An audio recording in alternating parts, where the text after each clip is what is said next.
انہوں نے مجھے کہا کہ بیٹی ذرا وہ حدیثوں کی کتاب لے آؤ. میں وہ کتاب لے آئی. فدا بنارن فحرکھا، انہوں نے کتاب ہاتھ میں پکڑی، آگ منگوائی اور کتاب جلا دی، اس کو نظر آتش کر دیا. صدیق اکبر سے شروع کریں گے، وہی سب سے پہلی شخصیت ہے. رسالت مآب صلی اللہ علیہ وسلم کے بعد صرف یہی نہیں کہ وہ آپ کے سیاسی جانشین ہیں، یہ حقیقت ہے کہ مسلمانوں کی جو جماعت اس وقت وجود میں آ گئی تھی اس کے وہ فطری سربراہ بھی تھے. ان کے بارے میں سیدنا عمر نے یہ تبصرہ کیا ہے کہ ان کی شخصیت صحابہ میں ایسی شخصیت تھی کہ تقطع الاعناق ہے، ان کے سامنے سب کی گردن جھک جاتی تھی.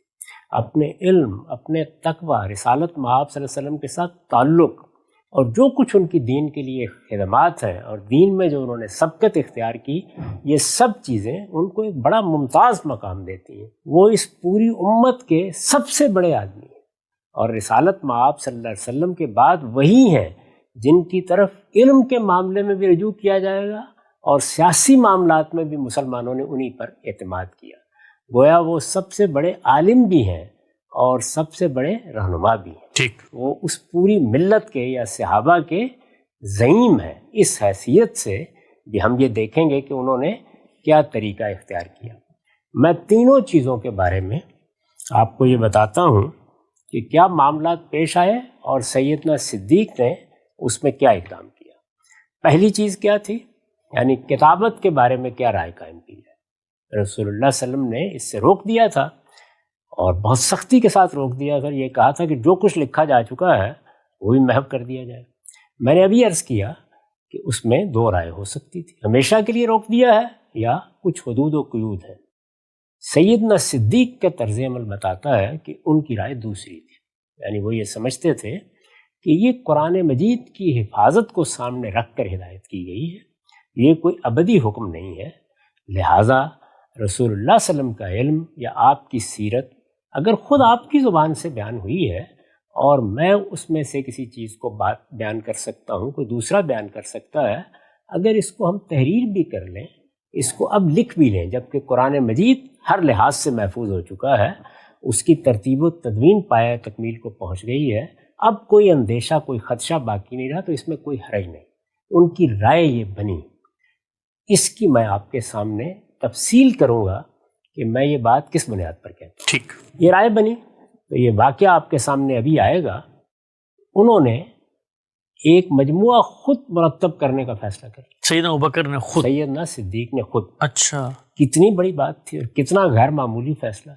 یعنی اندازہ کریں کہ اگر ہمارے پاس قرآن مجید اور سنت کے بعد رسول اللہ صلی اللہ علیہ وسلم کے علم و عمل کی یا آپ کی سیرت کی روایات کا ایک مجموعہ ایسا ہوتا جس کی تصنیف سیدنا صدیق نے کی ہو تو کیا اہمیت ہوتی اس کی. کوئی راوی نہیں بیچ میں براہ راست، اور راوی بیچ میں نہیں ہے. اور راوی کون ہے؟ سیدنا صدیق. صدیق خود. سیدنا صدیق نے وہ مجموعہ مرتب کرنے کا فیصلہ کیا.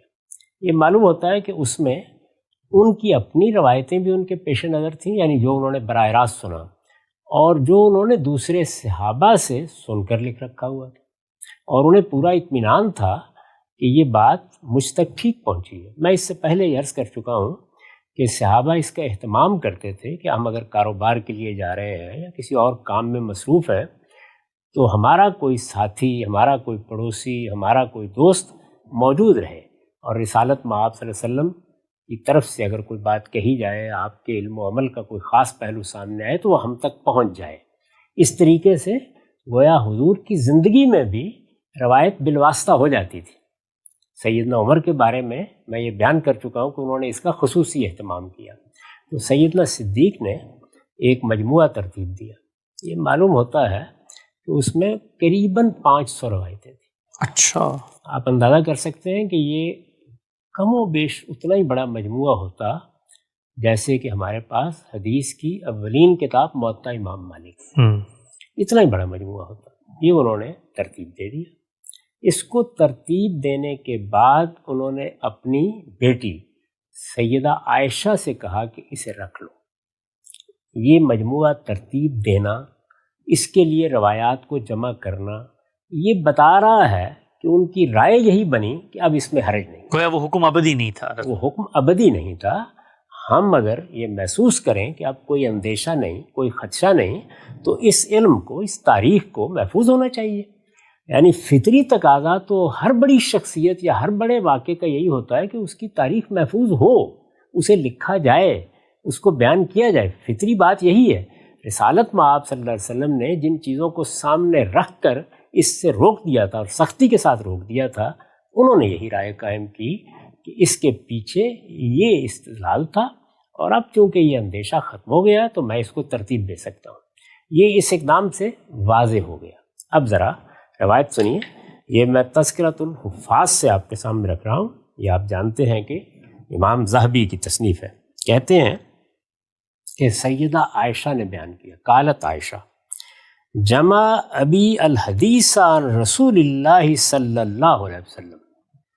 سیدہ بیان کرتی ہیں کہ میرے والد یعنی سیدنا صدیق نے رسول اللہ صلی اللہ علیہ وسلم کی حدیثوں کی ایک کتاب جمع کی، احادیث کا ایک مجموعہ ترتیب دیا۔ وَكَانَتْ 500 حدیث، اس میں 500 روایتیں تھیں، ایک بڑی تعداد تھی۔ فَبَاتَ لَيْلَتَهُ يَتَقَلَّبُ كَثِيرًا، یہ مجموعہ ترتیب دینے کے بعد انہوں نے اس کو میرے حوالے کیا، اور پھر پوری رات میں نے دیکھا ان کی اس طرح گزری، کروٹیں بدل رہے ہیں، یعنی سو ہی نہیں سکے۔ ایک اضطراب، ایک پریشانی میں نے دیکھی۔ قالت فغمنی، مجھے بڑی تشویش ہوئی۔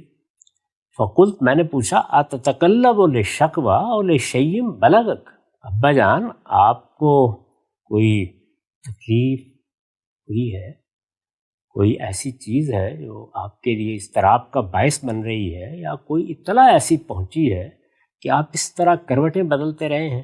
فلم اصبح، یہ بات میں نے پوچھی، کوئی اس وقت انہوں نے جواب نہیں دیا، لیکن جب صبح ہوئی کال تو انہوں نے مجھے کہا کہ بیٹی ذرا وہ حدیثوں کی کتاب لے آؤ، التی عندک، وہ حدیثوں کی کتاب لے آؤ جو تمہارے پاس میں نے رکھوائی ہے۔ فجئتہ بہا، میں وہ کتاب لے آئی۔ فدا بنار فحرکھا، انہوں نے کتاب ہاتھ میں پکڑی، آگ منگوائی اور کتاب جلا دی، اس کو نظر آتش کر دیا۔ یعنی پہلے یہ رائے قائم کی کہ روایتیں لکھی جا سکتی ہیں، ایک پوری کتاب 500 روایتوں کی ترتیب دی، اس کو رکھا، بیٹی کے حوالے کیا، پھر رات اضطراب میں رہے، صبح اس کو جلا دیا۔ کہتی ہیں فقلت، میں نے کہا لما حرقتا، ابا جانا آپ نے اس کو کیوں جلا دیا؟ قال خشیت ان اموت وہی عندی فیکون فیہا حدیث ان رجل قد تمنتہ ووثقت، مجھے یہ اندیشہ ہوا کہ میں دنیا سے رخصت ہو جاؤں اور یہ مجموعہ میری طرف سے موجود ہو، اور اس میں ایسی روایتیں ہوں جو میں نے کسی ایسے شخص سے سن کر لکھ دی ہوں جس پر میرا اعتماد رہا ہو، میں نے اس کی توثیق کر دی ہو۔ وَلَمْ يَكُنْ كَمَا حَدَّثَنِي، لیکن بات اس طرح نہ ہو جس طرح کہ اس نے مجھ سے بیان کی۔ فَأَكُونْ قَدْ نَقَلْتُ ذَاكَ، اور میں ان کو نقل کرنے کا ذمہ دار قرار پا جاؤں۔ تو انہوں نے فرمایا فَهَذَا لَا يَصِحُّ وَاللَّهُ أَعْلَمُ، مجھے یہ بات اللہ ہی بہتر جانتا ہے لیکن ٹھیک نہیں لگی۔ عجیب۔ تو سیدنا صدیق نے کتابت کے بارے میں جو طرز عمل اختیار کیا وہ یہ تھا، یعنی پہلے مرحلے میں اس کو جائز سمجھا، محنت کر کے 500 روایتوں کا مجموعہ ترتیب دیا ہوگا، یہ سب کچھ خلافت کی مصروفیات کے باوجود انہوں نے کیا۔ اس سے اندازہ کیا جا سکتا ہے کہ اس علم و عمل کی، اس روایت کی ان کے نزدیک اہمیت کیا ہے، لیکن پھر اس اندیشے سے اس کو جلا دیا کہ رسول اللہ صلی اللہ علیہ وسلم کا معاملہ آسان نہیں ہے۔ یہ کوئی آسان ذمہ داری نہیں کہ میں قیامت میں اللہ کے سامنے کھڑا ہوں اور مجھ سے پوچھا جائے کہ فلاں اور فلاں شخص پر اعتماد کر کے تم نے ایک بات اللہ کے آخری پیغمبر کی طرف منسوخ کر دی۔ یہاں پھر وہی صورتحال ہے. یہ طرز عمل ہی بتا رہا ہے کہ وہ روایت کو، حدیث کو، سیرت کو، تاریخ کو، جو کچھ بھی رسالت میں آپ صلی اللہ علیہ وسلم کی طرف سے بیان ہو رہا ہے کیا حیثیت دیتے ہیں. پہلے سوال کے جواب میں جو کچھ سیدنا صدیق نے کیا وہ یہ تھا. اب دوسرے سوال پر آئیے. دوسرا سوال میں نے آپ کے سامنے یہ رکھا تھا کہ جو کچھ زبانی بیان ہو رہا ہے اس کے بارے میں کیا کریں. یعنی جو کچھ زبانی بیان کیا جا رہا ہے اگرچہ رسول اللہ صلی اللہ علیہ وسلم نے اس کی اجازت دے رکھی ہے، لیکن مسئلہ یہ ہے کہ آپ تصدیق کیسے کریں گے. یعنی اگر کسی نے کوئی بات بیان کی، بات سمجھ میں نہیں آ رہی، یا لوگ اختلاف کریں، یا ایک ہی مجلس کی بات ہے وہ 3-4 طریقوں سے بیان ہو گئی، تو اس سے تو بڑے مسائل پیدا ہوں گے. اس کا کیا کریں گے؟ اس معاملے میں سیدنا صدیق نے کیا. سنیے ذرا، یہ ایک مرسل روایت ہے، بیان کرتے ہیں، اور یہ میں اسی کتاب سے پڑھ رہا ہوں، تذکرۃ الحفاظ سے، کہ ان الصدیق جمع الناس بعد وفات نبی. نبی صلی اللہ علیہ وسلم دنیا سے رخصت ہو گئے، سیدنا صدیق نے آپ کے جانشین اور آپ کے خلیفہ کی ذمہ داری سنبھالی اور لوگوں کو جمع کیا. ظاہر لوگوں کو جمع کرنے کا مقصد یہ ہوتا ہے کہ کوئی اہم بات کرنی ہے. لوگوں کو جمع کیا، ذمہ دار لوگوں کو جمع کیا گیا ہوگا. ان کو جمع کرنے کے بعد یہ فرمایا کہ انکم تحدثون عن رسول اللہ صلی اللہ علیہ وسلم احادیث تختلفون فیہا. تم لوگ رسول اللہ صلی اللہ علیہ وسلم سے کچھ باتیں روایت کرتے ہو، آپ کے علم کی کوئی بات، آپ کے عمل کی کوئی بات، کوئی واقعہ آپ نے سنایا، اس طرح کی باتیں روایت کرتے ہو. تختلفون فیہا، پھر ان میں اختلاف کرتے ہو. ایک آدمی کہتا ہے بات اس طرح تھی، دوسرا کہتا ہے بات اس طرح تھی. وہی چیز دیکھیے کہ رسول اللہ کے زمانے میں اگر آپ کی نسبت سے کسی بات کو بیان کرنے میں اختلاف ہو جائے تو تصدیق ہو سکتی ہے، تصویب ہو سکتی ہے، تحقیق ہو سکتی ہے. اب کیا کیا جائے؟ فرمایا وَالنَّاسُ بَعْدَكُمْ أَشَدُّ اختلافا، یعنی تم اختلاف کر رہے ہو. ابھی کل رسول اللہ دنیا سے رخصت ہوئے ہیں. یہ اوپر میں نے بیان کر دیا نا کہ وفات کے تھوڑا ہی عرصہ بعد انہوں نے لوگوں کو جمع کر کے یہ کہا تم اختلاف کر رہے ہو، بعد میں کیا ہوگا. یعنی جیسے جیسے زمانہ گزرے گا، یہ بات جو آج وہ لوگ بیان کر رہے ہیں جو براہ راست رسول اللہ صلی اللہ علیہ وسلم سے سنتے رہے ہیں، یا کسی ایک آدھ صحابی کی وساطت سے بات ان تک پہنچی ہے، بعد میں تو اس میں کئی واسطے شامل ہوں گے. وَالنَّاسُ بَعْدَكُمْ أَشَدُّ اختلافا، آج اختلاف میرے سامنے ہو رہا ہے، بعد میں تو لوگ اس اختلاف کو اس کے انتہا تک پہنچا دیں گے.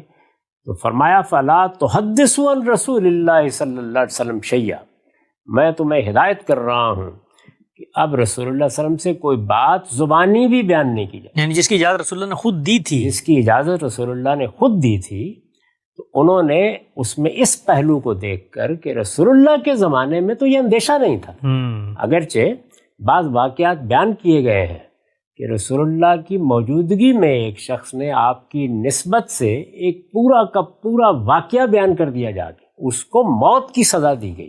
یعنی جب اس نے ایک غلط بات رسول اللہ کی طرف نہ صرف یہ کہ نسبت دے کر بیان کی، بلکہ اس سے کچھ فائدہ اٹھایا، یعنی باقاعدہ فریب دیا، تو یہ اتنا بڑا معاملہ تھا. رسول اللہ نے اس موقع پر تو یہ کارروائی کر دی. اب کیا ہوگا؟ تو انہوں نے کہا فَلَا تُحَدِّثُوا عَنْ رَسُولِ اللَّهِ صلی اللہ علیہ وسلم شَيْئًا، کوئی چیز اب رسول اللہ کی نسبت سے بیان نہیں کی جائے گی. فَمَنْ سَأَلَكُمْ فَقُولُوا بَيْنَنَا وَبَيْنَكُمْ کتاب اللہ، لوگ پوچھیں گے، سوالات کریں گے، اس لیے ایک فطری بات ہے. کہیں گے رسول اللہ کی کوئی بات سناؤ، رسول اللہ صلی اللہ علیہ وسلم نے کیسے دیکھا، آپ کی کوئی سیرت کا واقعہ سناؤ، بتاؤ ہمیں، آپ نے اپنی نسبت سے کوئی بات بیان کی ہے، آپ نے کوئی علم کی بات لوگوں کو سمجھائی ہے، آپ کا کوئی عمل تم نے دیکھا ہے، بتاؤ ہمیں. یہ فطری مطالبہ سامنے آئے گا. لوگ جب تم سے پوچھیں تو ان کو کہو کہ ہم پیغمبر سے ہدایت پا چکے، ہمارے اور تمہارے درمیان اس ہدایت کے لیے فیصلہ کن چیز اللہ کی کتاب ہے، بس اللہ کی کتاب ہی کافی ہے ہمارے لیے. فَاسْتَحِلُّوا حَلَالًا وَحَرِّمُوا حَرَامًا، لوگوں ان چیزوں کے پیچھے نہ پڑو. جو کچھ قرآن نے حلال کر دیا ہے اس کو حلال سمجھو، اور جو کچھ حرام کر دیا ہے اس کو حرام سمجھو.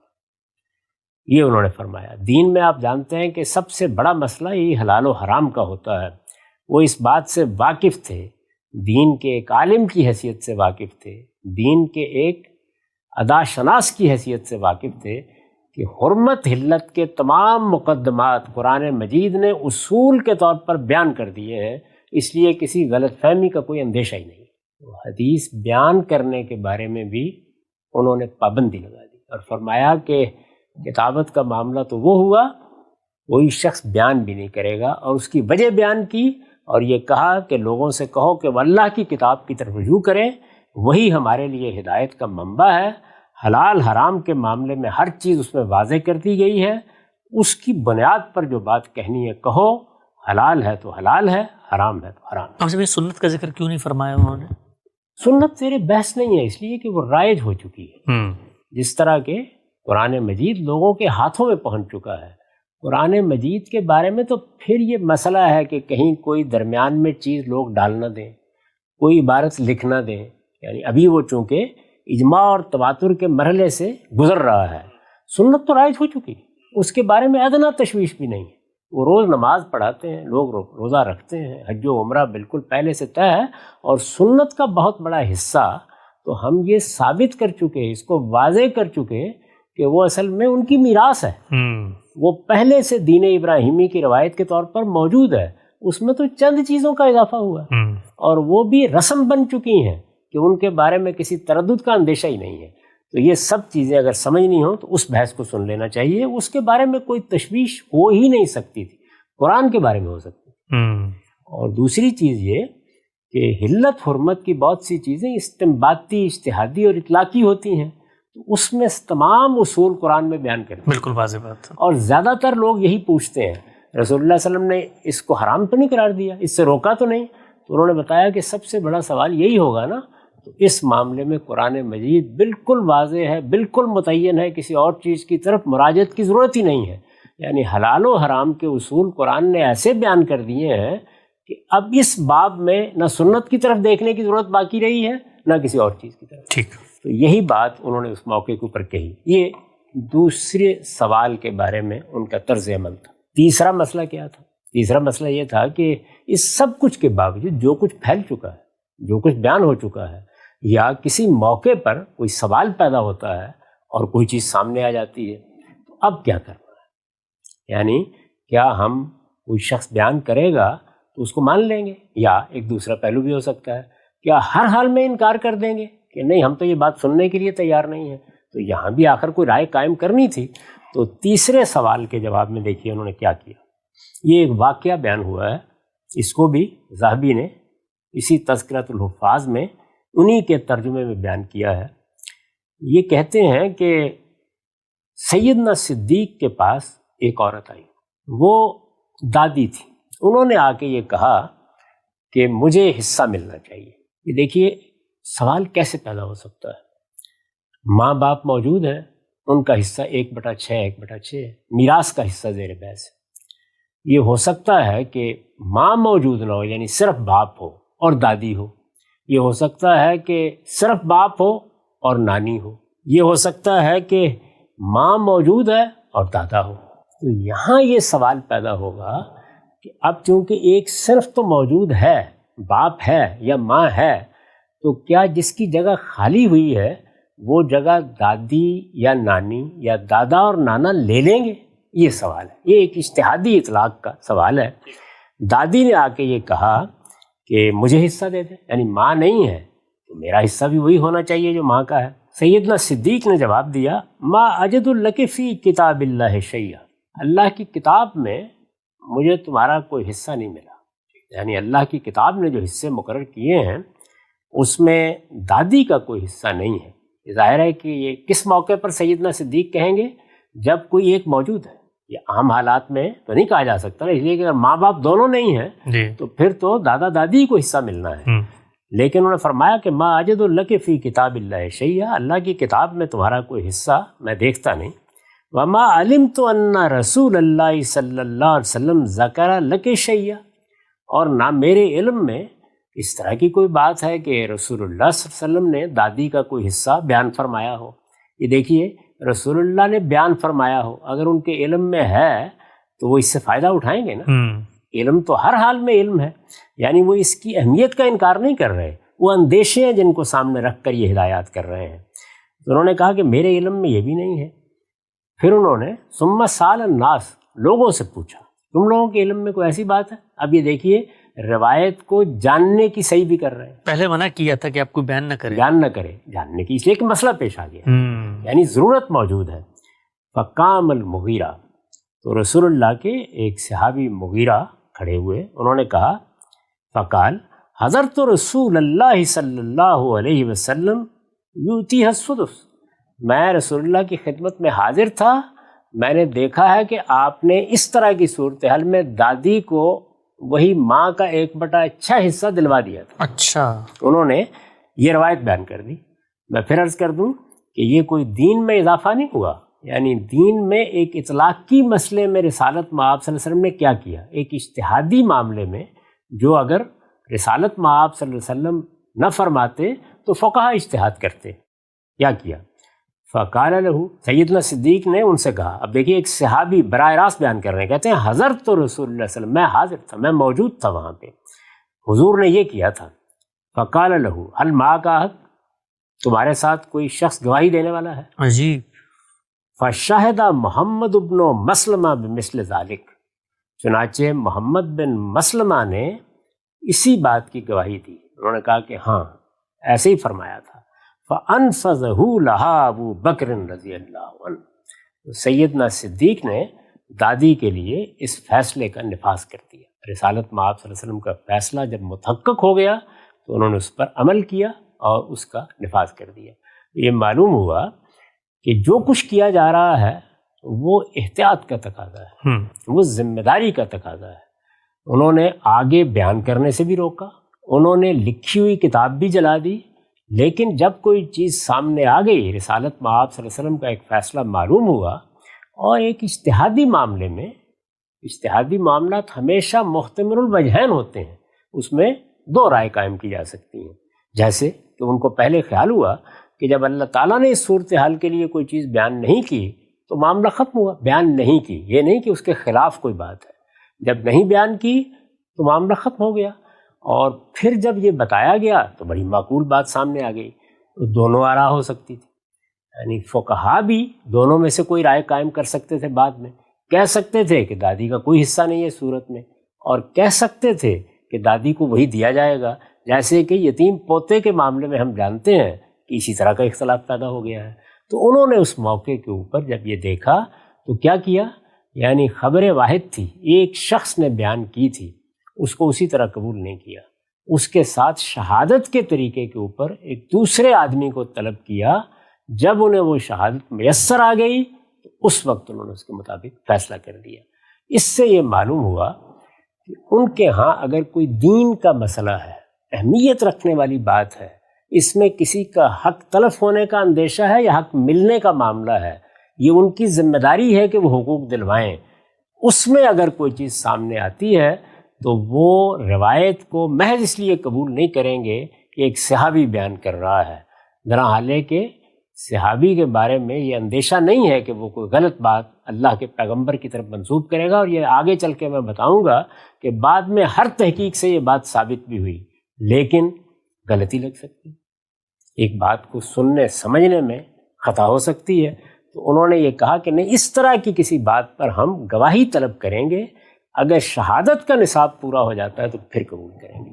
تو اب ذرا خلاصہ کر لیجئے کیا کیا انہوں نے، یعنی اس بات کو انہوں نے مان لیا کہ روایت کو لکھنے سے رسالت مآب صلی اللہ علیہ وسلم نے لاریب منع فرمایا ہے، لیکن یہ ممانعت ابدی نہیں ہے، اس کا تعلق حالات سے ہے، یہ بعض چیزوں کے اندیشے سے ممانعت کی گئی ہے، ایسی صورت نہ رہے تو ہم یہ کر سکتے ہیں، لیکن پھر یہ ذمہ داری خود لینے سے انکار کر دیا کہ میں کسی بات کو بیان کروں اور وہ بات غلط نکلے، میں یہ ذمہ داری لینے کے لیے تیار نہیں ہوں، اور جو کچھ انہوں نے ترتیب دیا تھا اس کو جلا دیا۔ کوئی شخص زبانی روایت بیان کرے، رسول اللہ نے اجازت دی تھی، میں نے عرض کیا کہ اس میں بھی دو امکانات پیدا ہو گئے تھے، اختلاف پیدا ہونے کو سامنے رکھ کر انہوں نے یہ کہا کہ اب کوئی بیان نہیں کرے گا، لوگوں پر پابندی لگا دی، اور اگر کسی چیز کو بیان کرنا ضروری ہوا یا سننا ضروری ہوا، یا وہ ایسی بات ہے کہ جس میں